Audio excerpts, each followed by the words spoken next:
Good morning, everyone. Oh my goodness.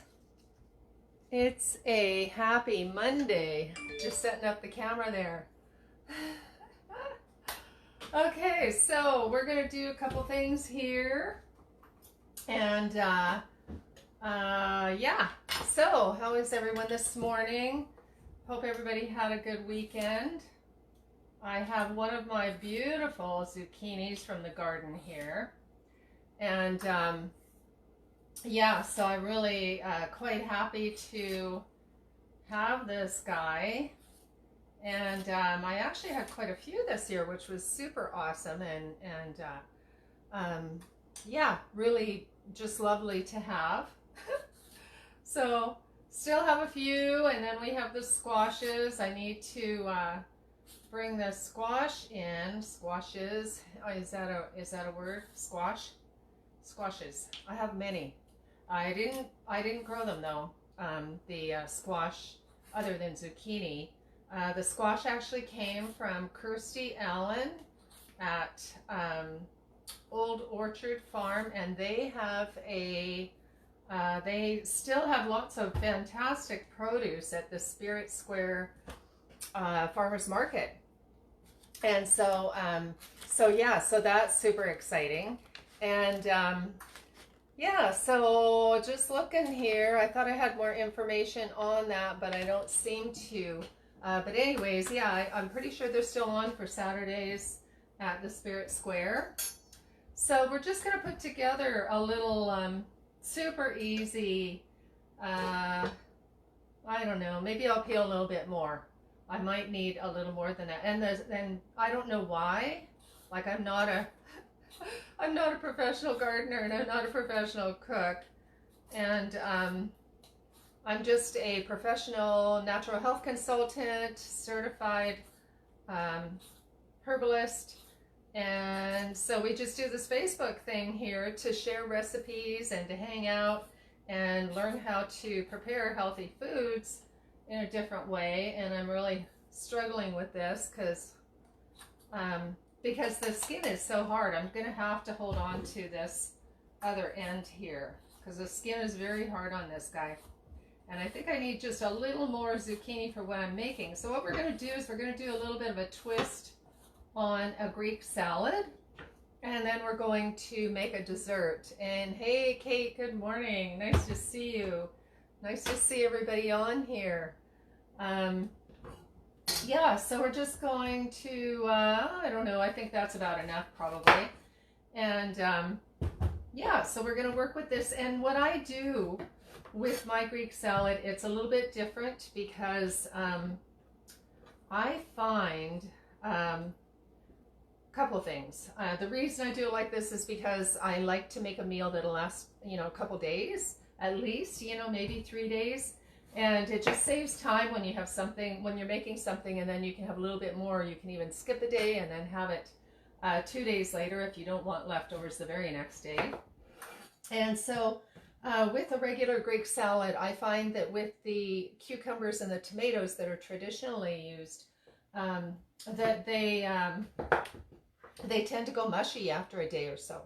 And so what I've done is switched up the cucumbers for zucchini, which tends to last longer, in the fridge without getting mushy. And then doing peppers as well.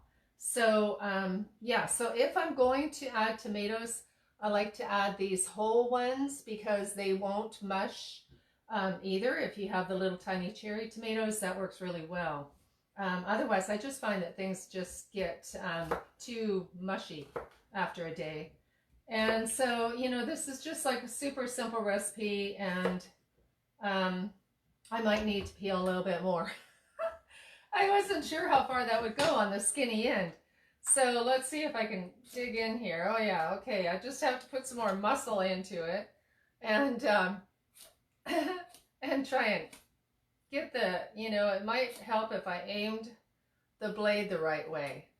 So yeah, on this Facebook Live, I hate to go towards me, but I might have to do that. On the Facebook Live, it does tend to turn into a little bit of a comedy show because I do things non-traditionally, you can totally tell that I'm not a professional cook. And but I do like to share a lot of information on herbs and nutrition, which I do know about and am certified in. And yeah, so we have a lot of fun. And so I'm just gonna entertain you by trying to wedge my peeler into this super thick skinned zucchini. Oh my gosh. So yeah, so I've been hearing a lot about people doing different ways, wanting to know different ways of preserving for the winter, right? So preserving foods in a different way, because we really don't know exactly what's going to happen this winter. Things are looking a little better than they were, but yeah, still we just are not really sure what, I mean, looking better in some ways, not looking better in other ways. Anyway, you guys know what I mean. So anyway, back to the preserving. Everybody's into trying to make sure they have enough food for the winter and learning different ways of preserving, you know, and kind of going back to a bit of homesteading. And so I'm just going to cut around these seeds here because I don't really want the big seedy part in my salad. So for the homesteading, there are many different ways. I actually have a, well, I have a greenhouse, but it's been my experience that it doesn't really work that well to grow things in the greenhouse because we live in such a damp climate. They do tend to mold, and you have to have, you know, certain fans and heating and that kind of thing. So I have set up a little, you know, a little part in my spare bedroom with the sunlights. And then have some little lettuce and chard and bok choy, and I'm overwintering my peppers there. So it's really super cool. And also there's something else that's really cool is Kate, who's here, and Ava Grote, a really good friend of mine. They have these really cool things called a tower garden. And so it's a, yeah, you can grow your vegetables all winter with this tower garden. And so if you want to know more about that, you can either contact Kate Peterson, who's on here right now, or you can contact Ava Grote as well. And they can tell you more about that. I think it's a really cool thing. I haven't actually seen one yet in person, like full of the plants and stuff, but apparently it's quite the thing. So yeah, so you can look into that. And also you know, we've been talking about this a lot. If you watch my Facebook lives, you know, I'm totally so into fermenting. And so we have our, I'll just show you this. I'm really happy with these lids. These are the they're called Easy Grip, and they're by Brillianti. And this is the little pump thing, and it sucks the air out of your ferments. And so we have, you know, this is not only a fantastic way of preserving your food, but it ferments it and enhances the benefits of containing, you know, the foods containing all your probiotics, optimum gut health, like your friendly bacteria. It's just so healthy for you, healthy for your brain, you know, healthy for the whole body. So these things are cool because they have little edges here that help you grip it. You know, it's got like the little, I don't know what they're called, but they poke out and it works really good. And then they actually have a date thing on them too, like so you can see what date you fermented.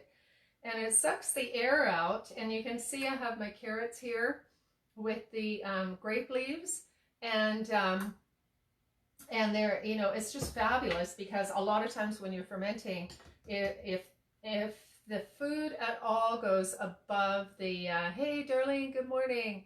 If the food goes above and out of the liquid, it will start to create a film, and if that's not brought back down under the water, it can actually mold. So I'm really happy with these things. You just take the little vacuum thing and stick it on there and pull it up, and you know, you can tell it's like pulling the air out to prevent it from molding.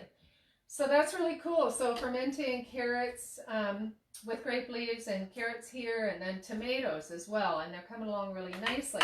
So after they've fermented for, in this, you know, right now it's winter, like in the summer it might even be as you know, as short is the word I'm looking for, as short as 3 days for the fermenting to happen. And then now it's pretty cold. I don't know, like I kind of do Fahrenheit, so I'm going to guess it's like 60 in here, or yeah, somewhere around there in our house. And so it takes much longer to ferment. And yeah, it's unfortunately it's sweater wearing time. So anyways, okay, so we're going to carry on with this little Greek salad.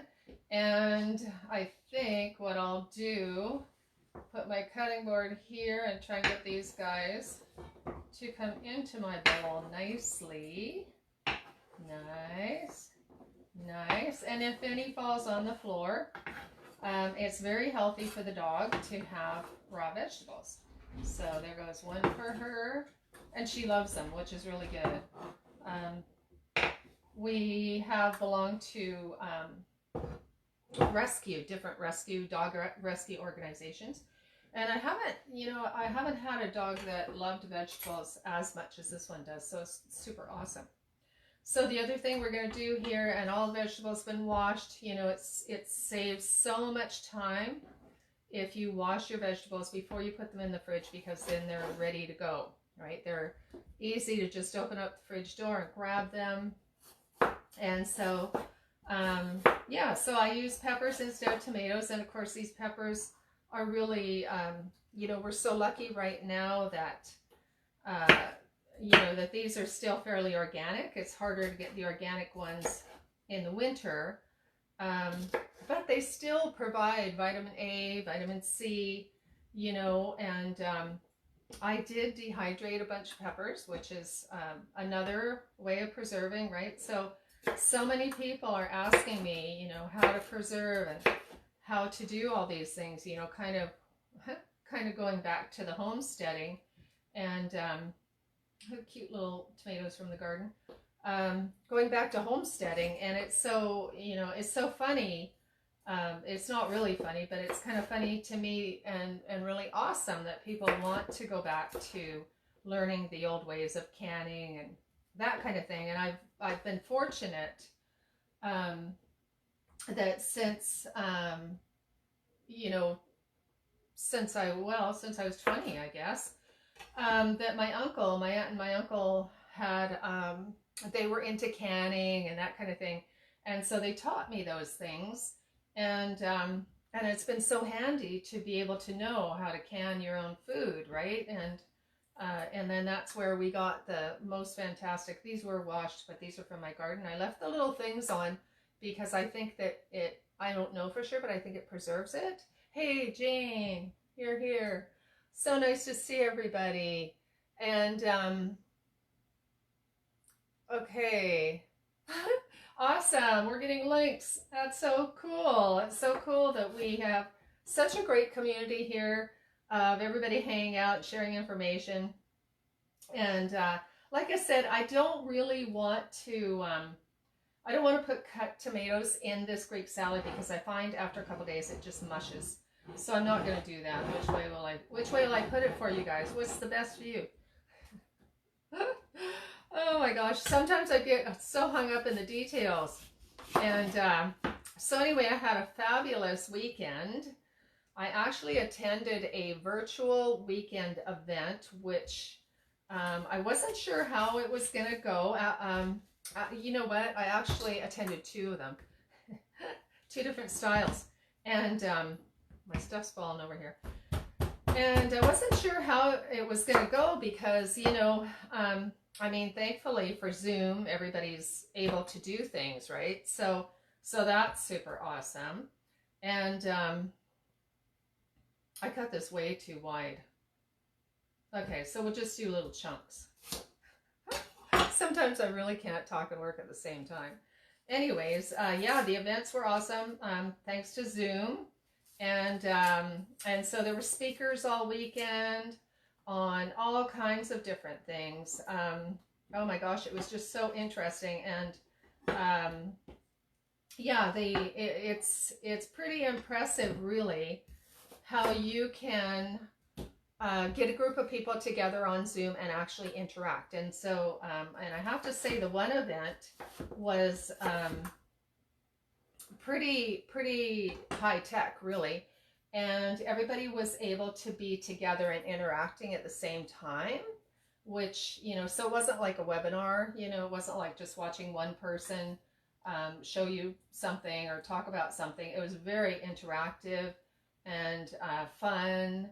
And, you know, we kind of even danced and had, you know, little, it was really cool, super cool. So, yeah, so that was really fun on the weekend. And I learned so much more about the technology of Zoom and how it works and what can be done. And so I'm excited because I'll be able to offer some events now. I was a little hesitant before because I didn't want it to be, you know, too mundane, like you guys listen to me every morning, and I don't know how you do it really, but anyways, yeah, so I wanted it to be like a gathering that was very entertaining, very interactive, where people can join in with you. And I'm super stoked that I learned how to do that. And so I'll be doing that. I don't know if I'll be ready by Christmas or not, but yeah, I'm thinking of having a virtual Christmas party. And I think, you know, it's so important right now because you know, everybody's kind of scratching their heads as to how to deal with Christmas. And so, it's pretty cool. You can all get on there and really interact. So you check it out. It's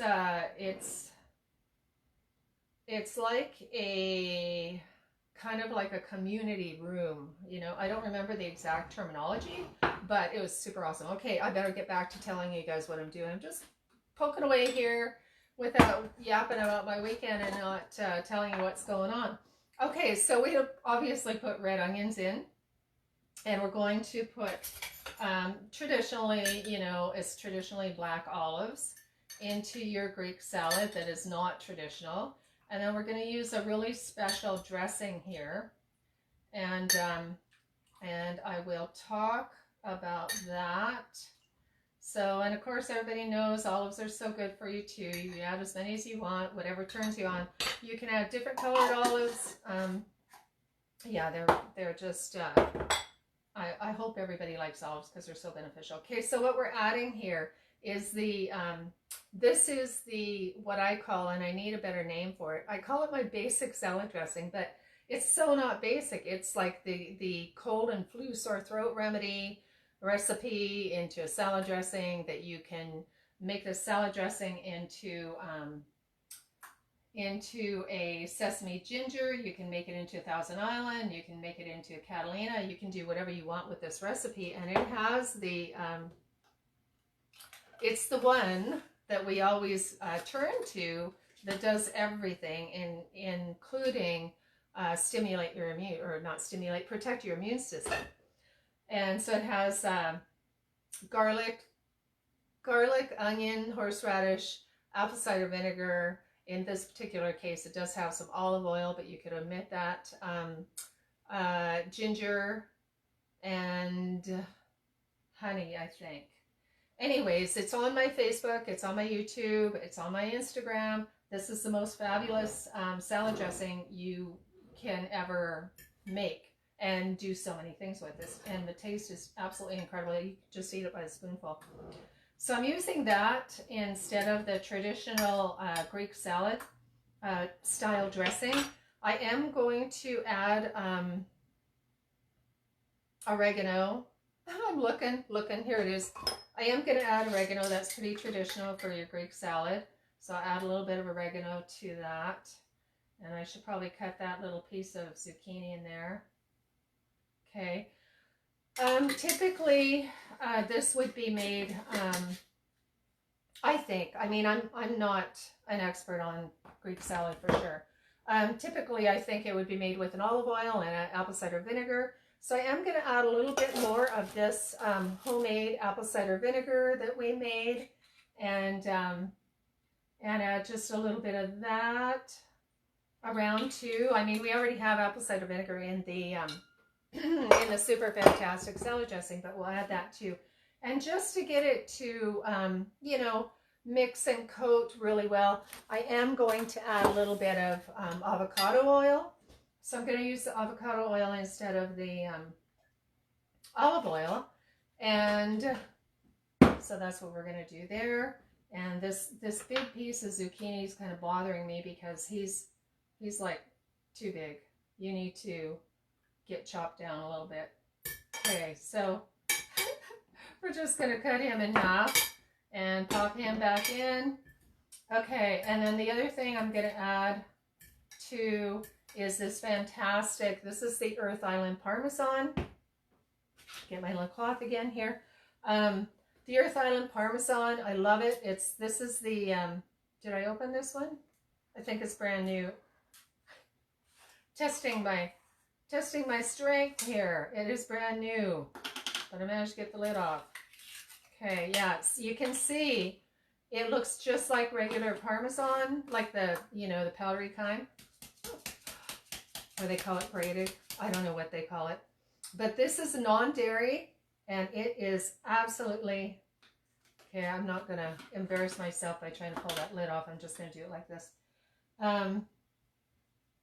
This stuff tastes exactly like the real thing, but it's non-dairy. It is so, so good.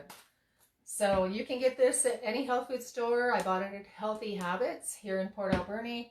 And I buy it by the 2s and 3s at a time because I just love it so much. So you're just going to mix this around. And, oh yeah, forgotten salt and pepper. You need to have the salt and pepper on here as well. And we'll use the Celtic sea salt. I'm going to have a cup of my tea. I'm starting to lose my voice. This is actually, can you tell it's green? It's my chakra tea, and I put a cinnamon stick in it for extra, you know, just a twist, a little extra twist. So when you're working with your teas, when you're drinking your teas, you know, don't be afraid to add additional herbs and flavors to them, you know, to switch it up. It doesn't have to be out of a package. Like I know so many people that just drink tea out of a bag, you know, out of a tea bag, and it's totally fine. But, you know, you need to have fun and experiment and add things to your packaged tea. If you're drinking a packaged tea, you know, add some extra cinnamon, add some extra ginger, or, you know, whatever it is that you have that you think might be kind of fun. You can add some peppermint leaves to it.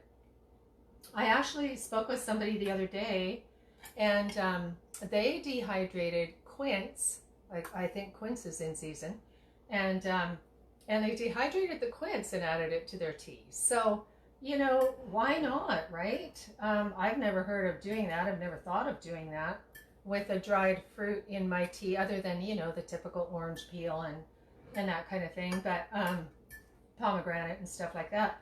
But yeah, just to add quince to the tea was a really cool idea. Okay, so I'm just gonna get this tomato, needs to go here. You guys need to be more in alignment with my color plan here. Okay, how's that look? Everybody in their place? I think we need some red over here. And there. Okay, does that look even? All right, so the other thing, where's the other thing that I'm looking for here? Where do I put this? Oh my gosh, okay, awesome.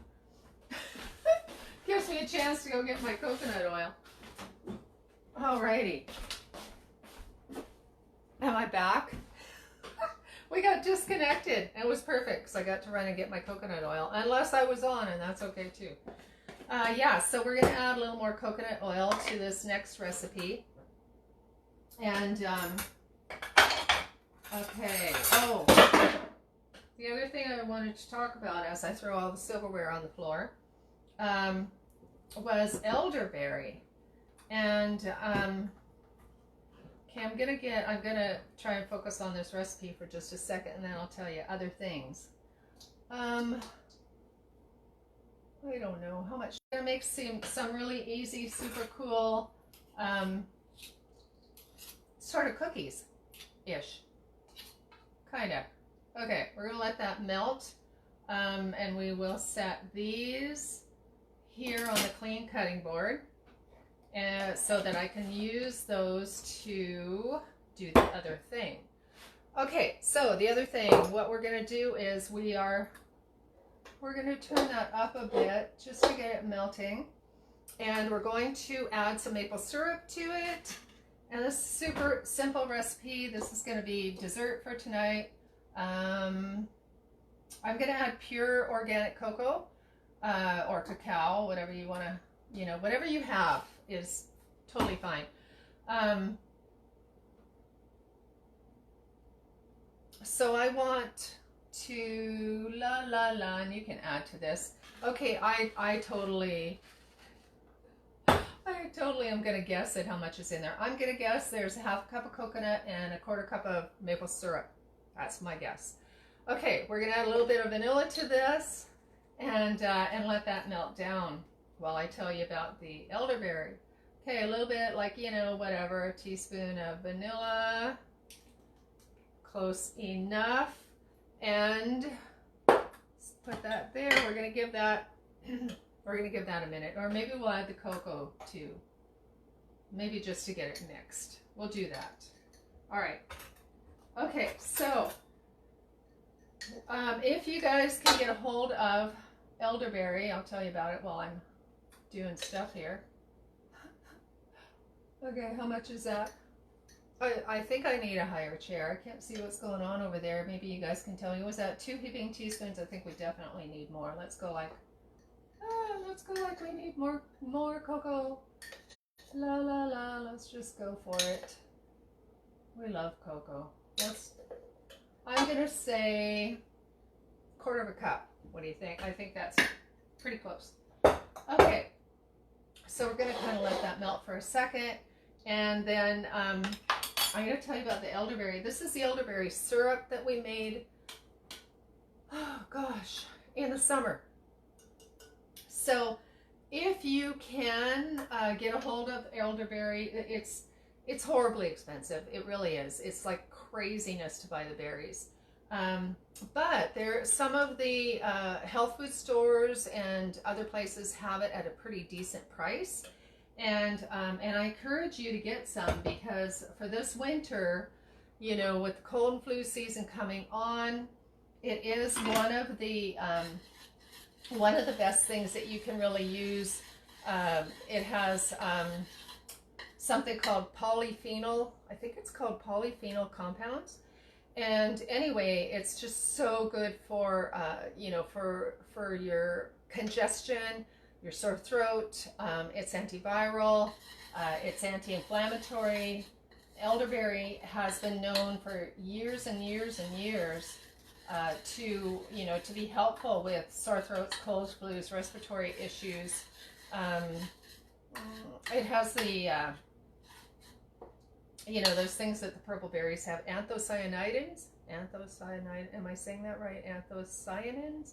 Anyway, it's kind of like the grapeseed extract. It's just super, super good for you, the elderberries. So we're talking about elderberries while we're stirring the cocoa mixture here.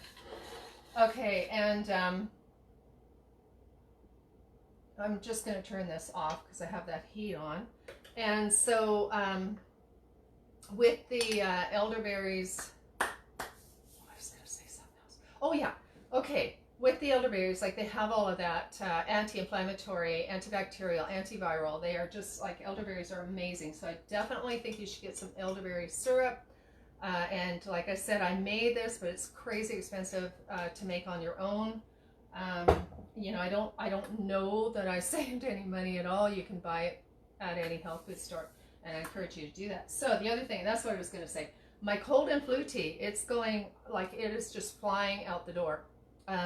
It's $10 and only $2 for shipping, and it has the elderflower in it. Now the elderflower is similar to the elderberry. It doesn't have those berry anthocyanins, whatever they are, but it does the same thing.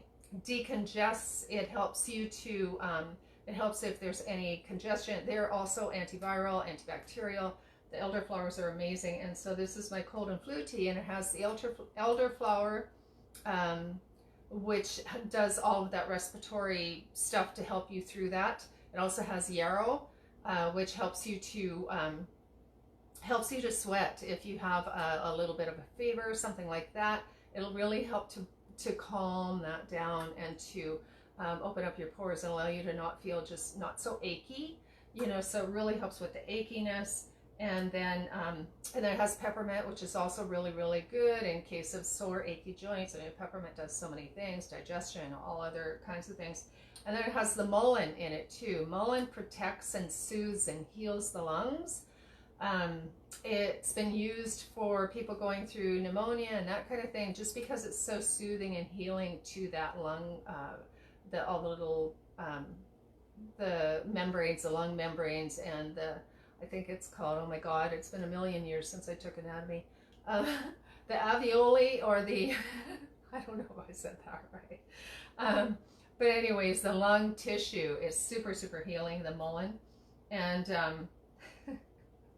it also has lemon balm, which is antiviral, super antiviral, and lemongrass. So it's a super awesome formula. Oh, and rose hips too for some vitamin C. So yeah, so start getting your arsenal together, because I have heard of people that are catching colds right now, and I'm so surprised because with all the mask wearing, we shouldn't really even be getting a regular cold with everybody wearing a mask, because of, you know, you're keeping your germs to yourself, so to speak, at least for the regular cold and flu. It helps with that. So, oh yeah, back to the recipe. Oh my God. Okay, you guys. Well, it's super simple. All we're going to do is add oats to this, and, you know, give it a stir, and we're going to make little chocolatey oat balls. And again, me and my, severe lack of measuring, and I think what I'll do is I will use this utensil. Oh yeah, we need a lot more oats. Okay. So, so basically all I'm doing, incredibly easy recipe. We're just going to mix this together till it gets nice and gooey and sticky and holds into some sort of a form. And then take a spoonful and put it on a, you know, on wax paper, or if you have parchment, and make these little balls and stick it in the fridge. So it's just a really easy, you know, fairly healthy recipe. For a dessert, you know, chocolatey, and it's got the maple syrup, so it's not too crazy sweet. And the other thing you could do, I just thought of this right now, and I don't know for sure if this would work without some sort of thickener, but it's just running through my mind. So you guys might want to try something different. But I'll bet you if we added some chia seed to this, it would help it to bind together. And you could make it like a square, you know, put it in the pan like a square and cut it. I don't know if it will do it just like this, because there's not really anything to bind it together in here, but you could do that. I'm sure there are other things. We usually have a good little comment panel here that gives me suggestions as I'm going through and changing recipes and experimenting, but let's just see how this holds together. Is this gonna work? Maybe it needs to just be a crumbly granola. Hey, there's another idea. Or we can use our hands and make it into little cookies. Okay, so, or we can just eat it the way it is. Let me try this. Yeah, this isn't going to hold together. Well, you know, whoops. That's one of the things. Let's just make it. Okay, I'm going to try this. We'll let you see. We'll let you see if it firms up and allows it to be cut. The other thing I could do is add chia seed right now and mix it together, and then we'll know if that works. What do you think? Okay, I'm going to do that. I'm going to grab the chia seed and let's give it a try. I'm thinking of other things that might be helpful and work, and it's so much fun when we go on this Facebook Live because we try different recipes, and I experiment with them all. I don't practice ahead of time, obviously. You know, this is just a fun Facebook sharing recipes, and yeah, no, if I was trying to be professional and I pre-made the recipes to see if they would work, this would never happen. I just don't have time for that. So this is just a fun way of putting together healthy food and experimenting, which is like super fun. I love that. I love the newness. You know, I don't like anything with too many rules or too much, you know, you have to do it a certain way. I'm just so not into that. But let's try this. I'm going to add this chia seed. I'm going to try and, without standing up. If I stand up, I'll disappear off the camera. So we're just going to try it like this and see what happens. And why not, right? That's why a lot of the comments on the that I get are that they really enjoy me just fooling around with food and seeing what works, you know, and what happens. And I don't worry about anything coming out perfect, as you can tell. It's all about just having fun and experimenting, you know, and if all else goes wrong, most of the recipes I make can be turned into soup if they don't turn out. And in this case, you know, there's always something you can do. If this doesn't stick together, it'll make a really great snack and or granola, or I don't know. We'll see. We'll see. Okay. Any other ideas on there? I can't quite read all that writing. So I don't know what that's all about. I don't know what the big long comment is about. I think it's a link to something. But if you guys can think of another way of putting this together and using this, it is, you know, it would be really good if you took this and you put it in a bowl, kind of like, I don't know, like an oatmeal, but a dessert, and then you whipped up some coconut cream and put it on top. Oh my God, that'd be so good. I can think of all kinds of different things. You could add berries in it, dried berries like cranberries, goji berries. You could drizzle another sauce on top. There's all kinds of things that you could do with this. So feel free, let's do this. You know, we always interact really well. Give me your thoughts. Let me know what you would do with this and what your ideas are. Let's be creative. Okay, so that's the plan. That's your homework. And so that's it. I'm going to taste this right away, and that'll give me more ideas. So I was just looking at the comments. It should firm when it's cold. Well, that's what I was thinking. It would firm, but I wasn't really sure. The chia seeds will help. But yeah, let's just give that a try. And so there's your Greek salad that won't go mushy, and your cocoa vanilla oats. Okay, that was fun. We'll see you guys tomorrow. Thanks for coming and hanging out. It's always just so much fun to interact with everyone. And check out my Instagram and share my YouTube channel and subscribe. We'll see you guys tomorrow morning at 11, and let me know what you want me to experiment with this week. See you tomorrow. Have a good day.